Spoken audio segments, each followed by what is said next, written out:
Hi friend, আজ আমি তোমাদের সঙ্গে শেয়ার করব খুব সুন্দর একটি ভিডিও কি করে ঘরোয়াভাবে তৈরি করা যায় নিম সাবান। এই শীতে সাধারণত আমাদের সকলের ত্বক শুষ্ক ও খসখসে হয়ে যায়, কালচে দাগ পড়ে। তাই এইসব সমস্যার হাত থেকে বাঁচতে একদম সহজ পদ্ধতিতে ঘরোয়াভাবে তৈরি করে ফেলতে পারবেন এই নিম সাবান। এটা অ্যান্টিসেপটিক, আর এই শীতের বিভিন্ন সমস্যার সমাধানের মূল উপায় হলো নিম সাবান। নিম সাধারণত গ্রামে গঞ্জে সব জায়গায় পাওয়া যায়, আর এটা ফ্রেশ নিম না হলেও আপনারা শুকনো নিম পাতা দিয়েও করতে পারেন। এই নিম পাতাগুলো প্রথমে আমি এভাবে ছিঁড়ে নেব একটা বাটিতে। এভাবে সুন্দর করে ছিঁড়ে নিতে হবে। আর নিম সাধারণত গ্রামে গঞ্জে সব বাড়িতেই দেখা যায়, আর এখন তো মানুষ ছাদে যে কোনো জায়গায় ব্যালকনিতে নিম গাছ লাগিয়ে ফেলে। নিম পাতাগুলো ভালো করে আমি ধুয়ে নেব, যেহেতু স্কিনের ব্যাপার, এটা ভালো করে পরিষ্কার করে ধুয়ে নিতে হবে। ধুয়ে আমি এটা ফ্রেশ করে জলটা ছড়িয়ে নেব।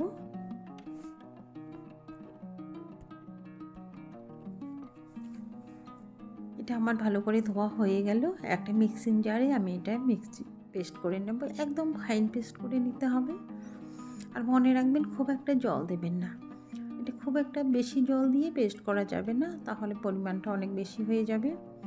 আর জলটা শুকিয়ে নিতে হবে। চেষ্টা করবেন খুব কম জল দিয়ে পেস্ট করে নিতে। আমি এটা সুন্দর করে ফাইন পেস্ট করে নেব। সামান্য জল দিয়ে দিলাম, আমি খুব একটা বেশি জল দিইনি, দেখতে পাচ্ছেন আমি খুব একটা বেশি জল দিলাম না।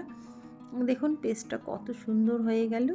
এটা কিন্তু আমি কোনো রকম কেমিক্যাল ছাড়াই তৈরি করব। দেখুন এর কালারটা একদম সবুজ, এটাতে আর কোনো রকম কেমিক্যাল দিতে হয় না। একটা স্ট্রেনারে আমি এটা ভালো করে ছেঁকে নিচ্ছি, যাতে কোনো ছোবড়া না থাকে, কোনো লাম্পস না থাকে। এভাবে ছেঁকে নিলে সুন্দর হয়, তাহলে একদম সফট হয়। আমরা সাধারণত বাজার থেকে যেসব সাবান কিনে আনি সেগুলো তো খুব সফট থাকে, আর বাজারেও অনেক নিম সাবান পাওয়া যায়। যেহেতু অনেক নিম সাবান পাওয়া যায়, কিন্তু সেগুলো অনেক কেমিক্যাল থাকে। আমরা যদি ঘরোয়াভাবে এভাবে তৈরি করে নিতে পারি, তাহলে আমাদের স্কিনের জন্য খুবই ভালো। আর এই সাবানটা তৈরি করার জন্য আমাকে একটা গ্লিসারিনযুক্ত সাবান লাগবে। আমি এখানে পিয়ার্স সাবান নিয়েছি। সাবানটা আমি একটু গ্রেটার দিয়ে গ্রেট করে নেব, তাহলে খুব তাড়াতাড়ি গলে যাবে। দেখুন আমি কিভাবে গ্রেট করছি।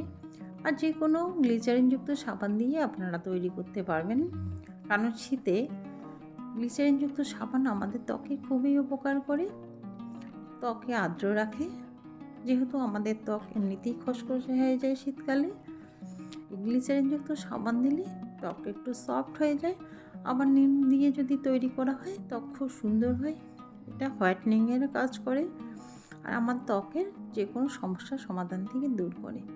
এভাবে আমি একটা কড়াইতে প্রথমে গরম জলটা দিয়ে গরম করে নিয়েছি। জলটা সাধারণত গ্লিসারিন ডাইরেক্ট হিট করা যায় না, এটা একটু গরম জলের উপরে একটা সসপ্যানের মধ্যে দিয়ে এটা গলিয়ে নিতে হবে।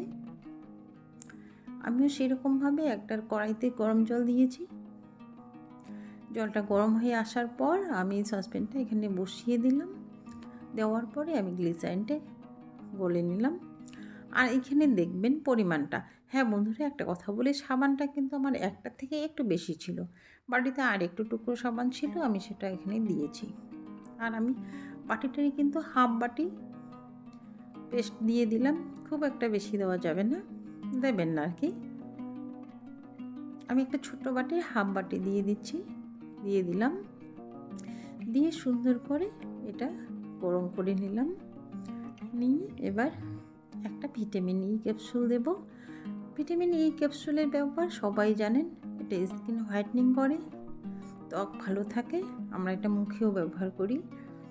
এটা সাধারণত আজকাল সবাই ব্যবহার করে, যে কোনো এটা দোকানে পেয়ে যাবেন। এবার আমি একটা সোপ মল নিয়েছি। সোপ মলটাতে আমি একটু গ্লিসারিন মেখে দিয়েছি। যেহেতু সিলিকনের মল, তাতে কোনো গ্লিসারিন বা তেল মাখতে হয় না, এমনিতেই উঠে যায়। তবু আমি একটু মেখে নিলাম। আমি চারটাতেই খুব সুন্দর করে দিয়ে দেব। এটা 2 থেকে 3 ঘন্টা মিনিমাম, ম্যাক্সিমাম আর কি রাখলে হয়ে যাবে। 1 ঘন্টার পর থেকে এটা জমতে শুরু করে, তারপরে 2 ঘন্টায় জমে যায়, 3 ঘন্টা পর একদম পারফেক্টলি হয়ে যায়। এটা কোনো ফ্রিজে রাখতে হবে না, এটা নর্মালি রেখে দেবেন।